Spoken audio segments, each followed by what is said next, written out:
Почитувани, во општина Аеродром функционира само криминалот и ништо друго. Се наоѓаме пред градилиште каде што инвеститорот повеќе од еден месец гради нов објект, колективна зграда, без издадено правосилно одобрение за градење. Иако е обврзан согласно закон да истакне табла со датум и број на издадено одобрение за градење, како што може да забележите, освен импровизирана ограда на лице место не може да се забележи ништо друго. Како советничка група побаравме инспекцијата на општина Аеродром да изврши увид на лице место и да ја констатира фактичката состојба.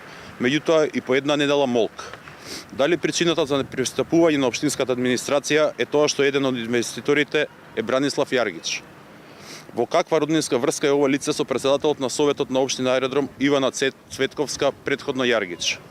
Зошто во периодот на најголемо загадување во Аеродром општината дозволува блиски луѓе на власта самоволно, спротивно на законот, да изведуваат градежни активности и при тоа да придонесуваат дополнително за еднорно загадување на општината?